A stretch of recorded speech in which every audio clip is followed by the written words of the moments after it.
Welcome to the AWI podcast. Today we have Stephen Brooks, and this is just a time of authentic conversation about Christian worship, talking about theology, artistry, and church leadership. And so, yes, today we have Stephen Brooks, and we are talking about the 4 roles of a worship leader. Stephen Brooks is the author of Worship Quest, which is this book, and you are also the director and founder of Worship Quest Ministries, and you're a worship professor at APU as well as Biola, even though they're rivals. But you actually were my professor for one of my classes when I went to APU, and then you're also the pastor of music and arts at Calvary Baptist Church in Huntington Beach. So I don't know if you even want to expand a little bit on what Worship Quest Ministries is. Sure. Well, thanks for having me. I'm excited to be here and have this conversation with you. You were a very good student, and so I'm excited for the conversation. Worship Quest Ministries is an organization that I founded a number of years ago. Just started as a way to resource young worship leaders to help them think a little bit deeper about what we're due on a Sunday morning, right? So what are we doing when we plan worship services and lead God's people in worship, to think beyond just the songs that we're picking and leading, but to think more deeply about what worship truly is. And over the years, God has really blessed that ministry and organization. Our resources are being utilized in over 100 countries now. That's wild. And we have a training program called Worship Quest Academy. That's a 5-month online training. And that is being operated right now in 7 different countries. Whoa. And so we're really excited about what God has done over the years and what he's continuing to do. Yeah. Which 7 countries? So we are in Pakistan, Ukraine, Kenya, Uganda, Indonesia, and South Korea. Wow. And then the USA, of course. Yeah. Wow. That's awesome. Yeah. Mm-hmm. Wow. Yeah, we're really excited about it. Wow. So with that, we take what we call Worship Quest global teams to go lead retreats in each of those countries at the end of the 5-month online training. And so it's like a short-term missions trip with a church.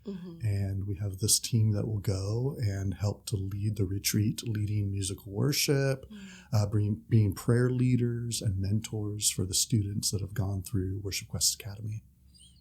That's super cool. Yeah. That's super cool. And to get that training and then go to and being able to implement that training. That's awesome. Yeah. It's awesome ministry. So curious, because obviously that's so much of what you're doing now, but how did you get into worship? What's your journey with worship? Yeah, it's such a long story, so I'll try to make it as short as possible. I've always been involved in music in church, and so I've always loved, being a part of music ministry. And when I was in college, I was actually majoring in marine sciences, which a lot of people don't realize. Yeah. I was taking private voice lessons at a community college, and my voice teacher was a Christian. And about 6 months into the school year, she pulled me aside after a voice lesson and said, "Have you ever considered going into full-time ministry in church?" Whoa. And I said, "I've never even thought about that." She said, "Well, I want you to pray about it because I'm praying about that for you." So within the next 6 months or so, by the end of that school year, I felt like the Lord was saying, "Yeah, that's what you're going to do." Wow. And so I actually changed my major. I transferred actually here to Azusa Pacific University. We're recording this podcast right now. I majored in music and worship, and the Lord just totally changed the direction of my life with that. Wow. Yeah. Wow. And then from being a student and recognizing that was a part of your call, how did you actually implement that and like, I guess, yes, find a job and actually carry through with doing full-time ministry? So again, it was just the Lord opening doors. While I was still a student here at APU, my senior year, received a call from a church who was looking for a worship pastor. And God just opened the doors for me to start a full-time job right after graduating. And I've been doing that for 28 years now at 4 different churches. Okay. Yeah. Wow. So he's moved me to different places when he needed me to move on. And it's been great. It's been really, really good. Yeah. And then as a part of that, beginning Worship Quest Ministries and seeing that thrive and grow. And it's just been really good to have those two in partnership with one another. Church ministry, as well as training and providing resources for church leaders. Yeah. They work very well together. Yeah, that's right. And very complementary, and also so cool that you can have almost that creative element as well as being able to be beyond just your own church community. That's right. And impacting the larger capital C church. That's right. Awesome. I'm curious, with your many years of experience, has your definition of worship changed at all, or how you see worship? Absolutely. And that's part of why I started Worship Quest Ministries, because I was growing in that understanding and I wanted to help others to see that and grow in that as well. So when I began, I just saw worship as the singing time in church. And just through my studies and through my own ministry, having that expand to understand that worship is so much more than just music. Absolutely. That worship is our right response to God's revelations. God reveals himself and we respond. Sometimes we don't respond correctly, and that cannot be considered worship. Right? That happens so often throughout Scripture. It even happens within our own lives. For example, in the Old Testament, Jonah, God revealed himself to Jonah. He gave him a command, and Jonah turned his back and went away. And you can't consider that worship until God grabbed Jonah again through some very specific circumstances and turned him around. And all of a sudden now Jonah's right response would be an act of worship. And we see that in the New Testament, even during Jesus's life, that so many people were told, come and follow me. And many did, some didn't. Right. And so worship is our right response to how God is revealing himself to us. And it's not just music. Music is a great tool for worship, but it's not the only tool that we can use as we respond to God. I always tell people it would be like hearing a clunking or something wrong in your car, and you take it to the mechanic and you tell them something's wrong. I don't know what it is. But whatever the situation is, I just want you to use one wrench to fix the problem. The mechanic would look at you like you're crazy, right? Yeah. It's like, no, we have this $1 million tool over here that we can use for this specific issue if it's that, and it makes it a lot easier and all that. Well, so often we do that with worship, where we say, okay, worship is music. Well, music is just one tool that we can use. Yeah. But prayer is an act of worship. And even meditating on Scripture is an act of worship, or sitting and being still, before God. It's an act of worship. So that has really changed for me over the years in how I view worship and respond to God. That's awesome. That's awesome. So to get at kind of the bigger question of what is the role of a worship leader? Too, and I'm curious too if that has changed for you over the years as well. Sure. One of the questions that I would receive as a worship pastor pretty regularly was when like high school students would go to summer camp and they would have this mountaintop experience at camp, chapel, or the worship team would maybe go to a worship conference and have this great experience. And they would come back to church and they would always ask, why can't worship here at church be like it is there fill in the blank, wherever that is. And I wrestled with the answer to that question for a long time, many years. I knew there was an answer, and I did my best to answer it. But it wasn't until about 10 years ago now when the Lord just kind of opened my eyes to see a specific way to answer. And that's actually what led to me writing my first book, Worship Quest. That's what this was all about, was different roles of worship leadership, as well as the different gatherings in which we can participate in as we worship.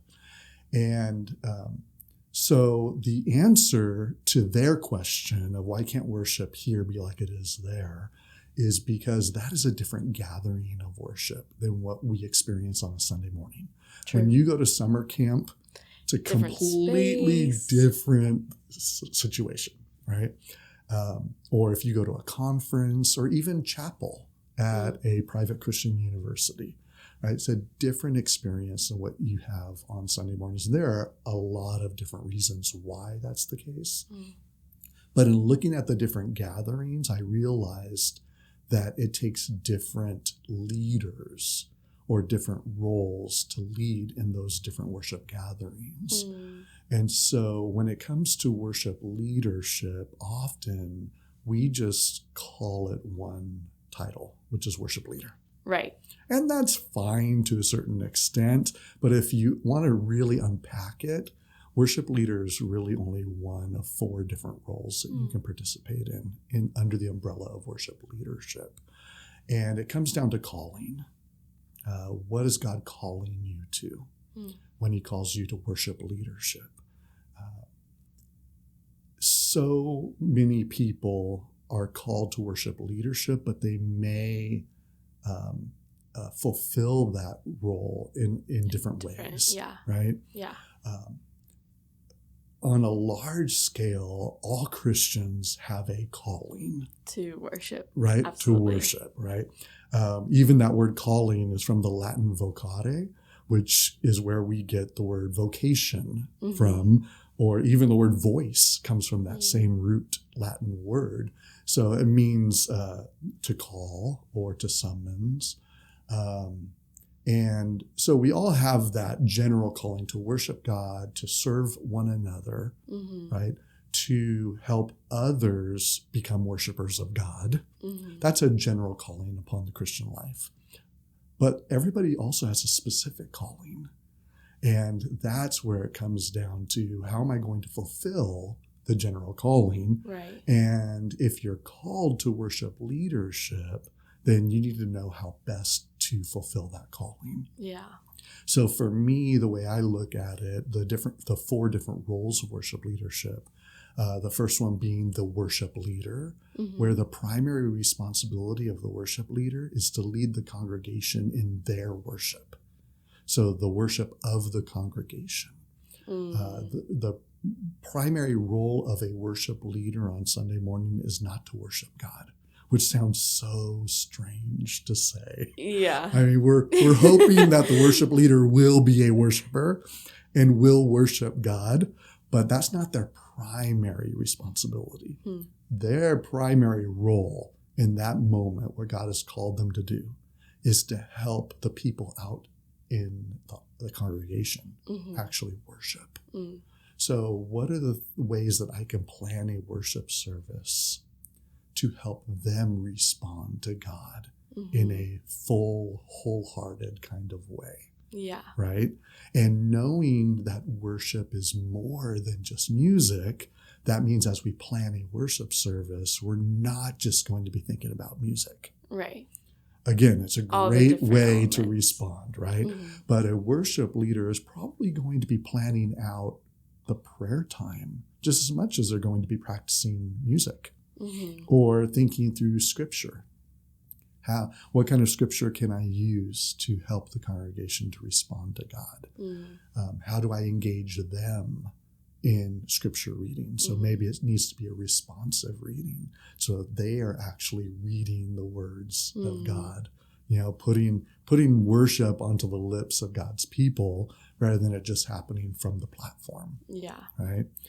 And so as a worship leader, that needs to be my first and foremost responsibility, is helping the congregation to worship, helping them in their worship, encouraging them to engage and to invest in what they're doing, to participate. Yeah. Not just to sit back and watch. Right?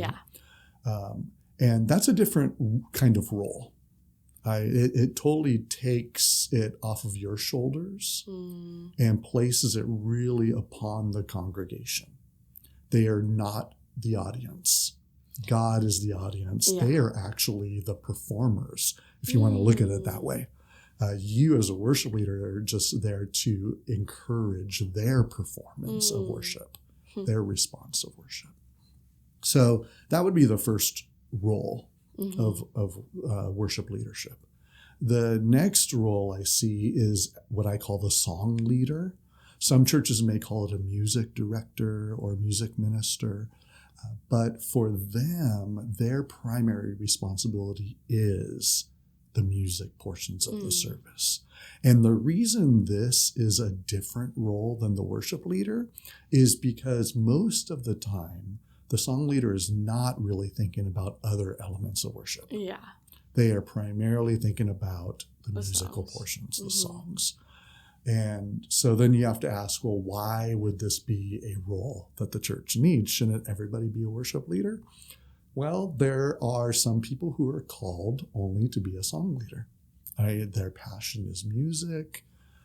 They want to fulfill God's calling upon their lives by being a great musician, doing church music and leading the congregation in music as a response. And then there are some churches that only want or need a song leader. I remember one time I was helping a church out. They were in a transition, and so they asked me to come in for 6 or 7 Sundays to help during this transition. And as I do anytime I go in to help a church out, I meet with the senior pastor or the leadership because I want to learn about the church. Yeah. Right? I can only lead them effectively if I know them somewhat. Definitely. And so you go, you meet with the leadership and you ask, well, what kind of songs do you normally sing? Are you used to doing responsorial scripture reading? You know, all these kind of questions and dialogue. And at one point during the meeting, the senior pastor looked at me and he said, let me do the preaching, you lead the singing. And I said, okay, I know exactly what he wants. He wants a song leader. He doesn't want a worship leader who may do some exhortations in between songs, may pray, lead scripture readings, all these other things that a worship leader would do. And there are a number of reasons why things like this happen, where a senior pastor may say that. Maybe they have not had a very good worship leader before, right? Yeah. Someone who begins to speak and doesn't know how to stop, right? They just ramble on and on and on. And we've all experienced that. Or there are some churches like what we would call high liturgical type churches, like say an Anglican church, for example, where the liturgy actually already has all of the other elements of worship built in that other people, other leaders are going to take care of. Like the Anglican church would have lay readers that read the scripture. So they don't need a worship leader to do that because someone else is already doing that. Yeah. They have people already designated and scheduled to do the prayers. So they don't need a worship leader to pray. Yeah. So they really need a song leader, someone to lead the musical worship aspects of the service. And so the song leader is a needed position in many churches, as well as a calling placed upon some people's lives. Yeah. And so if that's what you're called to do, I say do it the best you can. Right. And make sure that you're in a church that wants the song leader. Yeah. Right. I have a question about that. Sure. So people that are volunteers maybe at the church. So say like there is that worship pastor or there is that worship leader, but then say like I'm like a volunteer vocalist. Would like my role, I guess, fall under like a song leader because I'm concerned about leading the songs that I'm assigned? Sure. Absolutely. Yeah. You just wouldn't have the planning aspect of the job, right? Yeah. Or of that title role. Gotcha. Right. So there's still musical planning within song leaders, whereas worship leaders, it's the whole service. That's right. So that's the difference. Yeah. Got it. For example, like some of those higher liturgical churches that follow a more firm structure, they may have a specific prelude that needs to happen every Sunday. And maybe that's by the organist or some other, instrumentalist. They may need a processional song, right? The minister will walk down the center aisle at the beginning of the service. Maybe even the choir marches in at that time. So they have a formal processional. They have offertories. They have songs during communion, these type of things. And the song leader would be the one who is responsible for planning all of those elements. Gotcha. Yeah. The next role that I see is what I call the worship pastor role. And the primary responsibility of the worship pastor, of course, based on the word pastor, is the care and shepherding of God's people.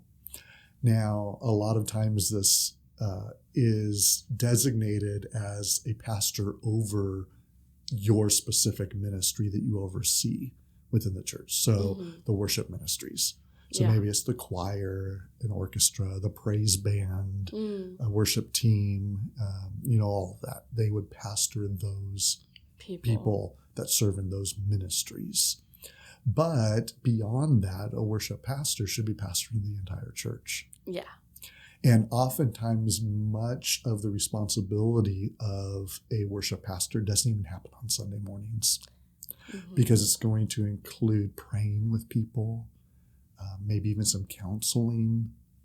It could be hospital visitations, home visitations and care, taking communion over to a shut-in's home so that they can participate in communion. That is a beautiful aspect of worship, right? And so the worship pastor will have that shepherding heart. Yeah. And that's their primary responsibility, is the care of the flock that God has put them in charge of. Yeah. Whether it's just that smaller flock within the worship ministry or the larger flock of the congregation as they're one of the associate pastors. And so that's the primary role for the worship pastor. And then the fourth role would be what I call the worship artist. And their primary responsibility is really to perform worship well. What I mean by that is the worship artist is generally leading in the gathering of worship where camps, conferences, chapels fall under, right? I call them festival worship gatherings. So that summer camp for the high school student, you are not really going to bring a worship leader in to lead summer camp. The reason for that is because the worship leader's job is to lead all these other elements that you find in a Sunday worship service, as well as leading for a wide variety of people. It's not demographic based because congregational worship is very multi-generational, multi-ethnic, multicultural, very diverse. And that's what the worship leader is planning for and leading. But the worship artist is almost the exact opposite. What they're doing is very demographic based. Like a worship artist at a summer camp that's for high schoolers, they're going to lead for high schoolers. They're not going to plan for grandmas and grandpas, right? And so it's very demographic based. Or chapel at a private Christian university. It's mostly undergraduate college students. and you know that age group, and so you're going to lead for that age group. Yeah. A worship artist leading a worship conference. Most of the people at the worship conference are going to be worship team members, those involved in worship leadership. And so that's your demographic. That's the direction that you're going to take as you plan and lead in worship. So it's a little bit more narrow when you're a worship artist. Yeah. Also, you are focusing primarily on your performance from the platform, from the stage. A worship artist is going to record albums. They're going to put their music out on streaming services. They are going to do worship concerts, nights of worship. And when they do those, they're going to do it to such a high quality that's going to encourage people in their personal worship. Right? Yeah. Well, worship leader, though, your job, remember, was to lead the congregation in their worship. Yeah. So you can't do things in a way that's going to wow the congregation, because when you're wowing the congregation, then the focus goes on to you and what you're doing, and not on what the congregation is doing as an act of worship to God. Right? There's nothing wrong with being a worship artist. It's a calling by God. The struggle that we see is when churches hire worship artists to be their worship leader on Sunday morning. Because then what happens, and I hear this all the time, people tell me the worship at my church feels more like a concert than a worship service. And I know exactly what's happened. The church has hired a worship artist, or the worship leadership of that church has maybe gone to a festival worship gathering, whether that was a conference or maybe a concert event, something. They've been wowed by that experience, and they come back and they try to mimic that on Sunday mornings at church. But Sunday mornings at church is a congregational worship gathering, not a festival worship gathering. Right. They're two different gatherings. And both of those gatherings are actually biblical. When we look throughout Scripture, we see that God gave the Israelites these annual festivals that they could participate in. Many times they had to travel long distances to get to Jerusalem or wherever they're going to celebrate let's go to this concert festival. in LA. Right, exactly, right? Or you're going to do a road trip to go see Taylor Swift in in the Midwest or whatever, right? So you're going this far distance, and then you get to this festival, and there's this grand celebration. Right? And there's sacrifice on your part, because you have to travel, you had to spend money to get there. And then now you have this huge, grand celebration. And that was designed by God. There was nothing wrong with it. However, he also designed the weekly Sabbath. And he wanted his people to gather together weekly in the temple or in the synagogue and to worship him as a community, as a family. And that was very different than the feasts and the festivals that he had established. Yeah. And the same is true for us today. We have regular weekly congregational worship gatherings. It's called Sunday morning at church. Yeah. Right? That is very different than festival worship gatherings, where we get to go and experience a worship experience, for lack of a better word, right? This festival, this concert event, or this chapel or conference or camp or whatever it is. Those are great in their place. Yeah. We just can't confuse the two. Yeah. So with all of those different definitions, do you believe that someone can have their toes in two roles? Great question. Yes.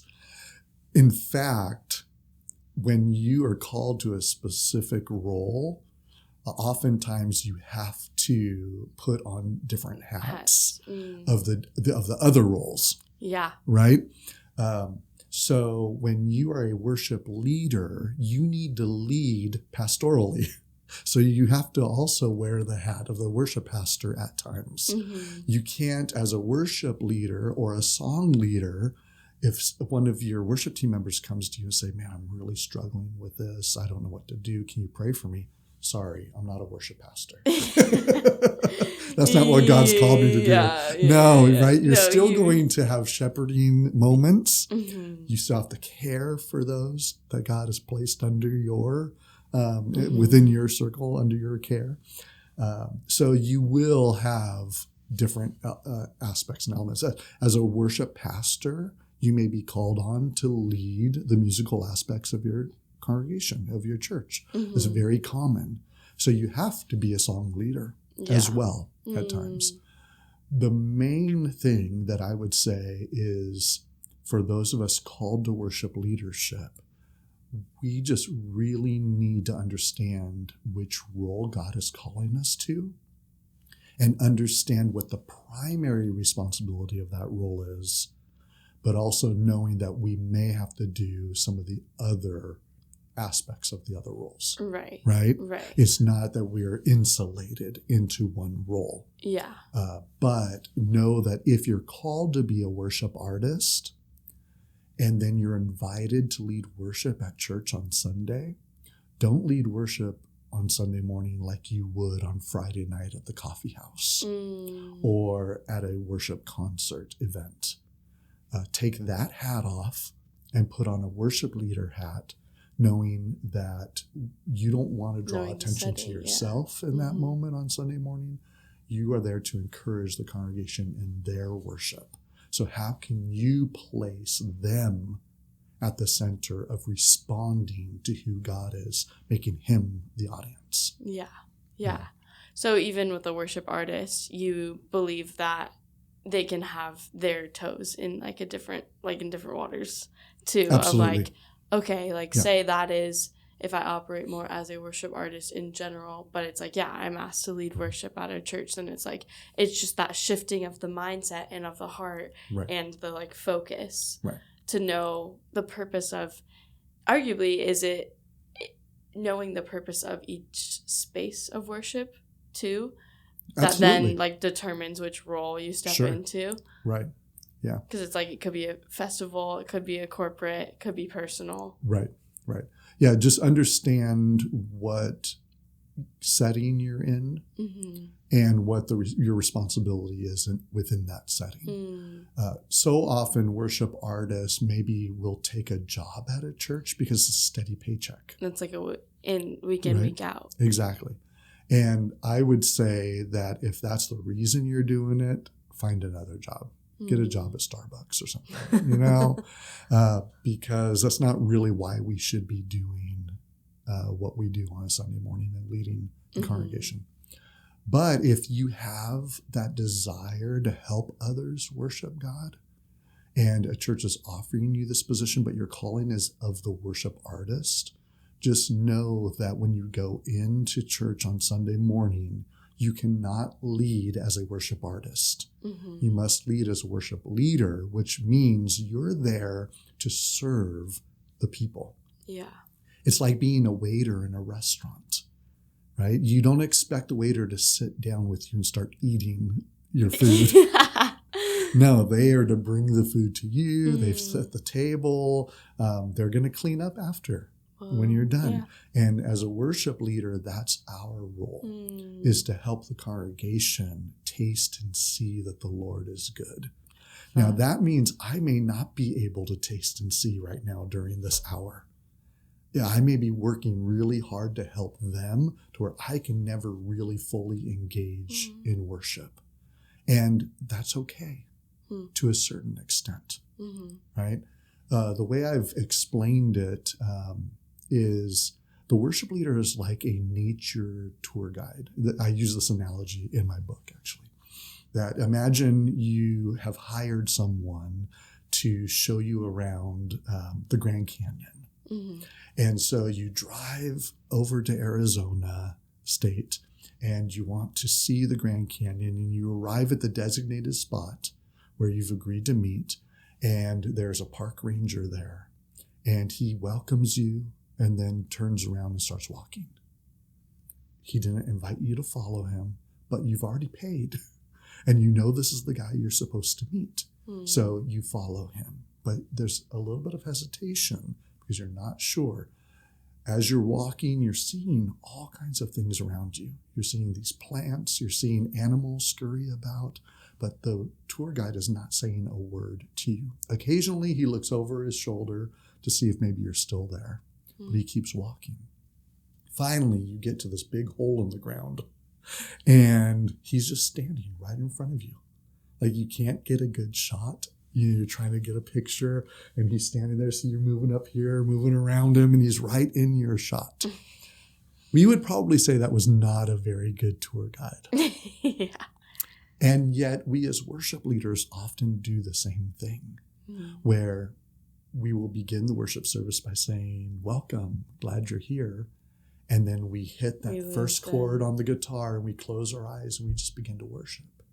And the congregation is thinking, do I follow? Am I supposed to sing right now? What am I supposed to do? Right? A good tour guide would be someone who says, welcome, glad you're here.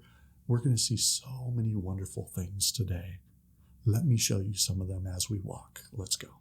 Yeah. And then as you're going, he's saying, hey, did you see this plant? See that it has berries on it? If you pick these berries and taste them, they're really sweet. Here, let's try. Right?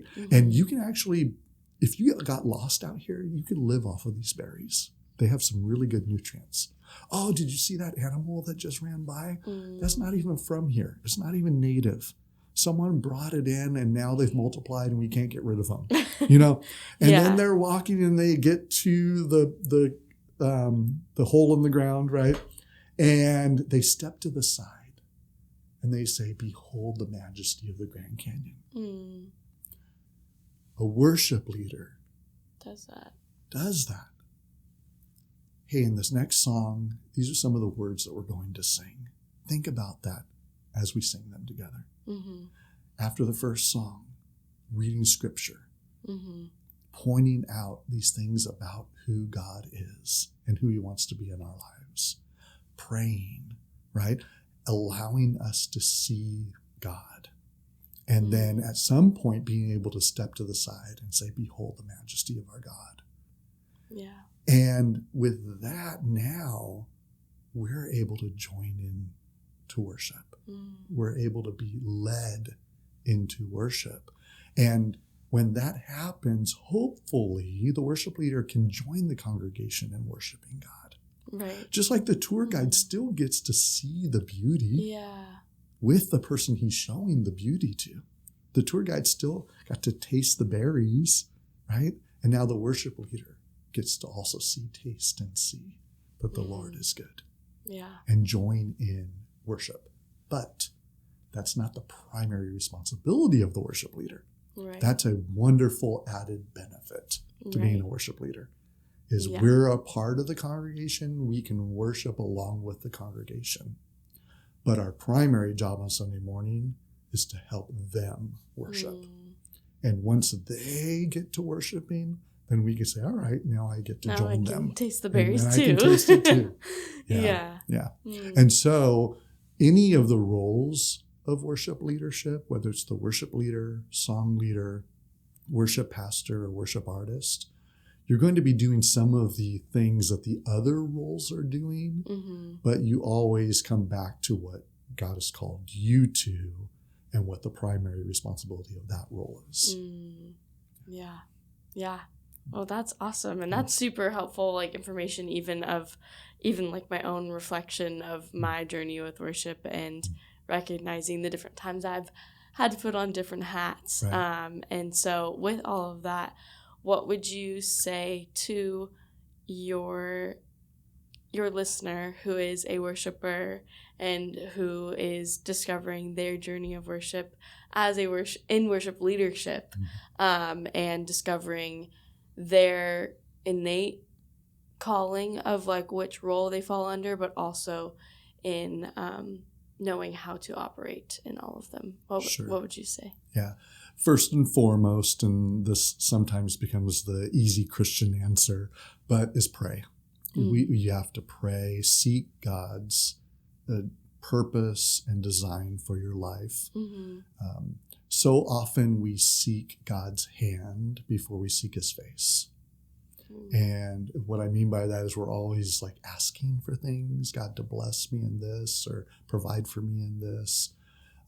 But seeking God's face, just spending time with God just because he's God, right? Yeah. So as you do that, then you can say, okay, God, what do you have for me? What purpose do you have for my life? And if you're calling me into a worship leadership role, which one? Which role would you have me journey with you, along, So first and foremost, pray. And then once God has revealed his calling on your life and which role that he wants you to do, then do it. Do it with your whole heart. And that's what God's asking for us as worshipers, is that we worship him wholeheartedly and that we serve him wholeheartedly. Loving God with all that we are and serving him by helping others worship him as well. And once you figure that out, if you feel like you're being called into a church position, I would make sure that you ask the questions of what role they are looking for. They may not know the different roles, but they have an idea of what they want. They just haven't titled it yet, right? So they may say they want a worship leader just because they don't know of anything else to call it, when in fact they're looking for a song leader. So I tell everybody, when you go into an interview or a conversation with a church, that you are there to interview them just as much as they're interviewing you. So ask the questions and find out what role they're really looking for, because there's nothing worse than trying to serve in a role that doesn't match your calling. Because there's going to be so much just frustration and disagreement. So make sure that you understand what they're asking for and looking for, and that you'll be able to fulfill that within your own calling. Well, thank you so much for being here. Thank you for your wisdom just on worship. Thank you. I'm glad to be here. Hey, thanks so much for watching or listening to our podcast. If you liked this episode, would you mind sharing it with someone who you think would also benefit from this content? We'll see you in 2 weeks.